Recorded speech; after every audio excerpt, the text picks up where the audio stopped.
नमस्कार साथियों, नमस्कार विद्यार्थियों। मैं छत्रपाल, मेरे CUD स्टार एजुकेशन चैनल में सभी का हार्दिक स्वागत है।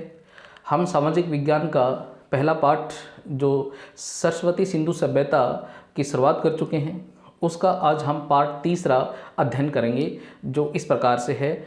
मैं चाहता हूँ आप सभी ये जो नोट्स हैं इसको अच्छे से अपनी कॉपी में उतारिए और इनका रिवीजन कीजिए, पढ़िए, और अच्छा लगता है तो अपने दोस्तों को भी बताइए और उनसे भी अपने वीडियो वगैरह शेयर करें, और ताकि ज़्यादा से ज़्यादा लोगों को इसका लाभ मिले। चलो शुरुआत करते हैं। आज हमारा जो टॉपिक है वो नगर योजना। नगर योजना उन लोगों की जो है सिंधु सरस्वती सभ्यता में जो नगर किस प्रकार से स्थापित होते थे, उनकी जो दीवार थी, रक्षा प्राचीर थी, उनकी सड़कें थे, उनके आवास थे, उनकी जो नालियाँ थी, ईंटें थी, वो किस प्रकार से बनी है, इनकी विशेषता के बारे में अध्ययन करेंगे। ये जो प्रश्न है नगर योजना का जो प्रश्न है, नगर योजना की विशेषता में 10वीं क्लास में 4 नंबर का प्रश्न पूछा जाता है, और इससे टॉपिक से संबंधित कंपटीशन में बहुत बार प्रश्न भी पूछे गए हैं। उनकी ईंट की साइज़ पूछी गई है, उनके पश्चिमी टीले के बारे में पूछा गया है, उनकी पूर्वी टीले के बारे में पूछा गया है कि वो क्या है। तो आइए हम समझते हैं इन चीज़ों के एक को। देखिए, नगर योजना। अब सिंधु सरस्वती सभ्यता में जो खुदाई की गई तो उसमें एक ऊंचा सा टीला मिला है, ठीक है। इस प्रकार से एक टीला सा मिला है, जिसमें एक जो टीला है उस पे इस प्रकार का एक दुर्ग टाइप का बना हुआ है, ठीक है। पश्चिमी टीले की तरफ इस प्रकार का एक दुर्ग सा बना हुआ है। 2 प्रकार की उनकी टीलें हैं, पश्चिमी टीला और पूर्वी टीला। अब पश्चिमी टीला किस प्रकार का था? पश्चिमी टीला था ना, इस प्रकार से दुर्ग टाइप का था। यानी कि इससे ये पता चलता है कि भाई जैसे उस समय की जो, हालांकि पता तो नहीं चला कि भाई उस समय राजा कौन था, कौन उन पर मतलब राज करता था, वो प्रशासन कौन चलाते थे, लेकिन ऐसा प्रतीत होता है कि इस प्रकार का जो दुर्ग है ना, वो कोई राजा, सामंत, पुजारी इत्यादि वहाँ पे रहते होंगे और उस नगर के या उस प्रशासन को वहाँ पर वो चलाते होंगे। तो इस प्रकार से है पश्चिमी टीला, जिसको दुर्ग टीला कहा जाता है। ध्यान दीजिए, बहुत अच्छे से समझिए। नगर योजना में 2 टीले मिले हैं, पश्चिमी टीला और पूर्वी टीला। अब जो पश्चिमी टीला है ना, वो से दुर्ग क्षेत्र कहा जाता है। दुर्ग क्षेत्र का मतलब ये है कि जो ऊंचे स्थान पर इस प्रकार का कोई महल होगा, कोई किला होगा। जैसे आज हम कहें कि हमारे जो पहले राजतंत्र शासन व्यवस्था थी भारत में, तो जो राजाओं के महल हुआ करते थे वो किसी पहाड़ी क्षेत्र पर ऊंचे स्थान पर हुआ करते थे उनके महल, और जो सामान्य लोग रहते थे, प्रजा रहती थी, वो किसी मैदानी भाग में रहते थे। तो इसी प्रकार के वहाँ पर अवशेष मिले हैं। तो इस प्रकार से है पहला पश्चिमी टीला। अब पश्चिमी टीला क्या है? पश्चिमी टीले को दुर्ग क्षेत्र कहा जाता है। कंपटीशन में पूछा गया क्वेश्चन है ये कि पश्चिमी टीले किस प्रकार की विशेषता को दर्शाता है, तो हम कहेंगे दुर्ग, यानी कि कोई किला, कोई महल, कोई राजा, कोई प्रशासनिक या कोई जो सामंत या कोई पुजारी इत्यादि था उस समय, वो जो अधिकार था उसका और जो उसको शासन को चलाता था, तो वो पश्चिमी क्षेत्र क्यों रहते थे। तो पश्चिमी टीले। अब पश्चिमी टीले की विशेषता देखते हैं क्या है। पश्चिमी टीले को दुर्ग क्षेत्र कहा जाता है। इसकी विशेषता क्या है? यहाँ पर सामंत लोग रहते होंगे या राजा या पुजारी इत्यादि हैं वो रहते होंगे। दूसरा, यहाँ की मजबूत रक्षा प्राचीर है, यानी कि इस जो किला है ना, इसके चारों तरफ इस प्रकार से जो है वो एक, मतलब ये कहें कि एक दीवार खींच दी जाती थी ताकि कोई आक्रमणकारी उस पर आक्रमण ना कर सके। या फिर क्या होता था कि महल के चारों तरफ एक खाई भी मिली है, हो सकता है कि उसमें जल इत्यादि भर दिया जाता हो ताकि उसको पार ना करे, उसमें कोई ऐसे जलीय जीव छोड़ दिए गए हों, मगरमच्छ वगैरह, ताकि वो वहाँ पर ऐसे अनुमान लगाया जाता है कि चौड़ा सा कोई मतलब गड्ढा खोदकर उसमें पानी भर दिया जाता था। तो इस क्षेत्र की विशेषता है पश्चिमी टीला की, किसी दुर्ग क्षेत्र कहा जाता है। सामंत या राजा पुजारी हुआ करते थे, मजबूत रक्षा प्राचीर थी। तीसरी विशेषता क्या है? यहाँ पर एक बहुत बड़ा अन्नागार भी मिला है। अन्नागार मिलने का कारण ये है कि एक अन्न का भंडार भी मिला है यहाँ पर बहुत बड़ा।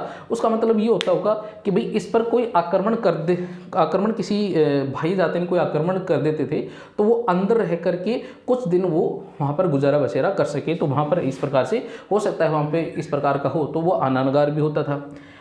वो प्रशासनिक या सार्वजनिक क्षेत्र थे, क्योंकि यहाँ पर सभागार भी मिला है, बड़ा सभा का भवन भी मिला है, अन्नागार में बड़ा सा स्नान घर भी मिला है।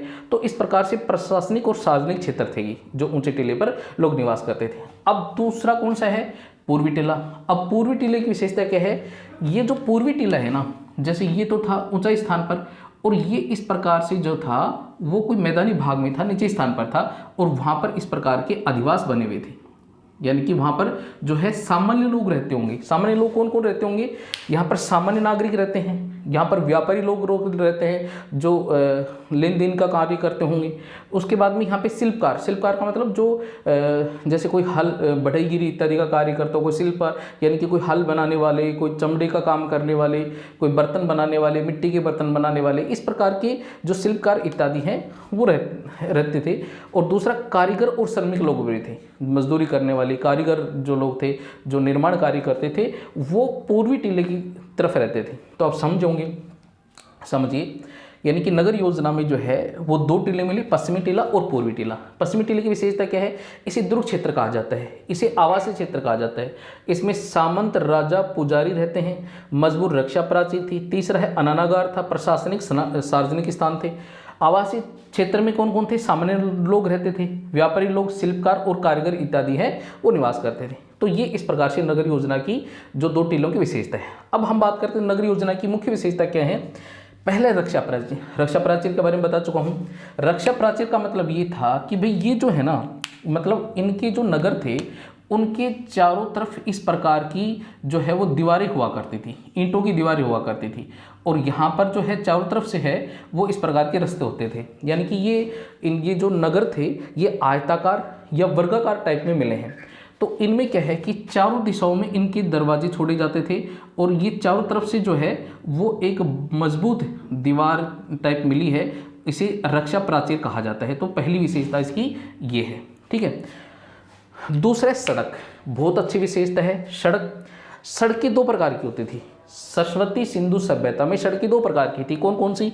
एक तो सड़क थी वो मुख्य सड़क। मुख्य सड़क की जो चौड़ाई है ना वो 9.15 मीटर थी, यानी कि मुख्य सड़क है वो ज़्यादा चौड़ी हुआ करती थी। और सबसे अच्छी विशेषता ये है इन सड़कों की कि ये जो सड़कें थी ना ये आपस में समकोण पर काटती हैं, यानी कि सभी सड़कें क्रॉस हुआ करती थी। और दूसरी विशेषता क्या है भाई? मुख्य सड़क थी, दूसरी गलियां थी, गलियों की चौड़ाई है वो 3 मीटर हुआ करती थी, यानी कि 3 फुट में जो है 1 मीटर हुआ करता है। तो ये कह सकते हैं कि 3 मीटर में लगभग 9 फुट गलियां थी और लगभग 27 से 30 फुट जो है वो मुख्य सड़कें थी। और मुख्य सड़कें पर सारी गलियां जा करके मिलती थी। तो बहुत अच्छी विशेषता है। सड़क 2 प्रकार की थी, मुख्य सड़क जिसकी चौड़ाई 9.15 मीटर, गलियां 3 मीटर हुआ करती थी। उसके बाद में हम बात करें ये जो सड़कें हैं ना ये इसके अवशेष कहाँ कहाँ पर मिले हमें? कालीबंगा में मिले हैं, राखीगढ़ में मिले हैं। मिथ्याथल की सड़कें भी इसी प्रकार से चौड़ी थी, यानी कि उसके साक्ष्य मिले हैं। तो इस प्रकार से सड़कों की विशेषता है। अब इसी के संदर्भ में हम और बात करते हैं। तो भाई ये जो नगर योजना थी ना उसके अंतर्गत क्या था कि साफ सफाई के लिए सड़कों पर किनारे कूड़ेदान रखे जाते थे, यानी कि जो सड़कें होती थी उन सड़कों के किनारे है वो कूड़ेदान रखी जाती थी ताकि गंदगी जो है ना फैले सड़कों पर, और जो भी कचरा होता था उस कचरे पात्र में डाल देते थे। दूसरा, नालियाँ सड़कों के किनारे बड़े नाले में गिरती थी, यानी कि एक मुख्य नाली होती है, इस प्रकार से कोई मुख्य नाली होती है बड़ी, और छोटी नालियाँ जो है वो इसमें आकर के गिरती थी। उनका मंद ढाल होता था, मुख्य नाले में आकर के वो गिर जाती थी। और नगर के बाहर किसी बड़े से कोई क्षेत्र में है वहाँ पर वो जल को इकट्ठा कर लिया जाता होगा या कोई नदी क्षेत्र में बहा दिया जाता होगा। तो इस प्रकार से नालियाँ सड़कों के किनारे बड़े नाले में गिरती थी। अगली विशेषता क्या है? नालियाँ पक्की ईंटों से बनाई जाती थी, बहुत ही अच्छी विशेषता है। और उनकी ईंटें भी बड़ी मजबूत हुआ करती थी क्योंकि आज तक भी वो सुरक्षित हैं, मजबूत हैं। अगला है, नालियों के बड़े आकार की ईंटों से ढक दिया जाता था। जो उनकी नाली हुआ करती है ना, जैसे आज हम सिलपट्टे वगैरह से या बड़े पत्थर से ढक देते हैं, तो उस समय बड़े आकार की ईंटें बनाई जाती थी और नालियों को ढक दिया जाता ताकि गंदगी ना फैले, मच्छर ना फैले, कोई बीमारी ना फैले। इस प्रकार की उनकी विशेषता थी। अगला कौन सा है? समय समय पर साफ सफाई का विशेष ध्यान रखा जाता था, यानी कि नालियों को गंदगी ना फैले, कूड़ा करकट इकट्ठा ना हो, है ना, तो उसको समय समय पर जो है वो साफ कर दिया जाता था। तो ये इस नगर योजना की दूसरी विशेषता सड़क, और सड़क की 2 मुख्य सड़कें थी और उसके बाद में सड़क की ये विशेषता थी, ठीक है। उसके बाद में तीसरी विशेषता कौन सी है? भवन, यानी कि वहाँ के जो भवन थे ना वो 2 प्रकार के भवन थे। कौन कौन से भवन थे? वो इस प्रकार से हैं।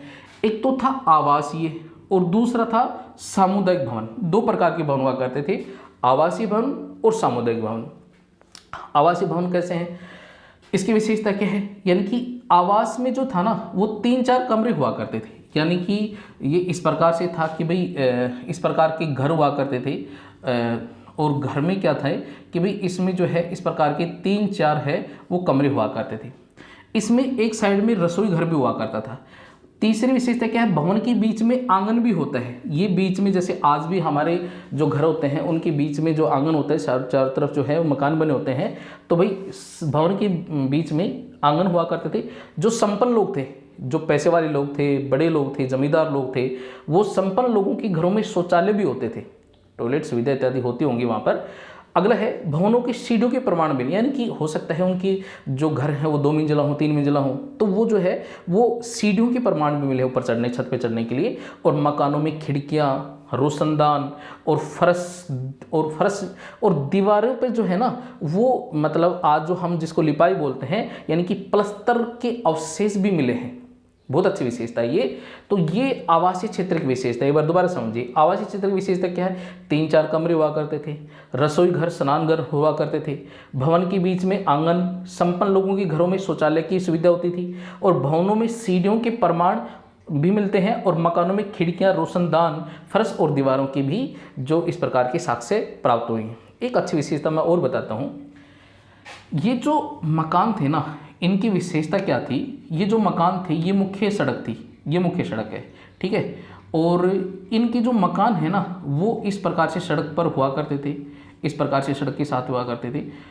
इसकी विशेषता ये थी कि इन मकानों की जो दरवाजे, मुख्य दरवाजे थे ना, वो मुख्य सड़क की तरफ ना खुल के पीछे की तरफ, गली की तरफ खुलते थे। फिर इस साइड में मकान हुआ करते थे, इस साइड में मकान हुआ करते थे, यानी कि इनके जो मुख्य दरवाजे हैं वो सड़क के पिछले यानी कि गली में खुलते थे।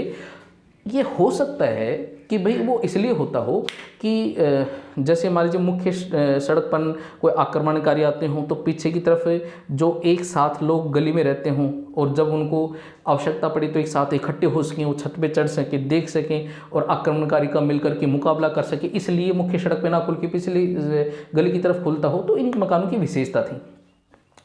दूसरी विशेषता, पहला भवन में आवासीय क्षेत्र, दूसरा सामुदायिक भवन। अब सामुदायिक भवन कैसे थे, सभा भवन मिले हैं, यानी कि बड़ा बड़ा एक ये कहीं सभा हॉल मिला है वहाँ पर, और सभा हॉल में एक ऊंचा स्थान हो सकता है, वहाँ पे सामंत या राजा या पुजारी इत्यादि बैठते हों, और उसकी जो है सभा की जो कहें सभाध्यक्षता करता हो, तो इस प्रकार की सभा भवन मिला है। एक बड़ा सा अनानागार मिला है, यानी कि अनाज रखने का स्थान, बहुत बड़ा अनाज रखने का स्थान भी वहाँ पर प्राप्त हुए हैं, और बहुत बड़ा एक स्नानागार मिला है, यानी कि लगभग ये कहीं 28 फुट लंबा और लगभग 18 फुट चौड़ा, 8 फुट गहरा ये स्नान घर मिला है। अब इतने बड़े स्नान घर का वो क्या करते होंगे, हो सकता है भाई 1-2 लोग तो नहाते नहीं होंगे, उसमें क्या होता होगा, कोई विशेष पर्व, कोई त्यौहार या कोई विशेष अवसर पर वो लोग इकट्ठे वहाँ पर स्नान करते होंगे। तो इस प्रकार के बड़े से स्नान घर मिले हैं। और हाँ, ये जो इनकी आवासीय क्षेत्र थे, आवासीय घर हुआ करते थे, उनमें कुएं भी मिले हैं। जो बड़े लोग, संपन्न लोग थे ना, उनके घर में कुएं मिले हैं पानी के, ताकि पानी को निकाल सके और वो अपने आवश्यकता की पूर्ति कर सके। तो ये आवासीय भवन और समुदाय। अब चौथी विशेषता कौन सी है, जो ईंट मिली ना वहाँ पर, वो किस साइज़ की थी, वो 2 साइज़ की थी, 1:2:3 पहली साइज ये थी। दूसरी साइज क्या थी, 1:2:4 अनुपात की ईंटों का प्रयोग किया जाता था। सरस्वती सिंधु सभ्यता में 2 प्रकार की ईंटों को प्रयोग किया जाता था, 1:2:3, यानी कि एक हो सकता है ऊंची और 2 चौड़ी और 3 लंबी, इस प्रकार के अनुपात में ये ईंटें हुआ करती थी। तो ये हमारा टॉपिक है, आप इसकी स्क्रीनशॉट लेकर के अपने पास रख सकते हैं और अपनी कॉपी में साफ सुंदर शब्दों में इसको उतार सकते हैं। लिखते समय राइटिंग का विशेष ध्यान दीजिए। मैं बार बार आपसे अनुरोध कर रहा हूँ, आपको अच्छा लगा हो तो अपने साथियों को वीडियो को शेयर कीजिए, सब्सक्राइब कीजिए, लाइक कीजिए। और मैं इसलिए कह रहा हूँ कि ताकि आपकी दूसरे साथियों को इस वीडियो का लाभ मिले, आपको सुरक्षित एक जगह इस प्रकार के नोट्स या पढ़ने को मिल जाएंगे। ये जैसे हमारा चैप्टर ख़त्म होगा तो इस पार्ट की मैं प्रश्न उत्तर की सीरीज़ भी चलाऊँगा, ताकि आपको प्रश्न उत्तर भी व्यवस्थित तरीके से मिल सकें। खुश रहें, स्वस्थ रहें। धन्यवाद। जय हिंद।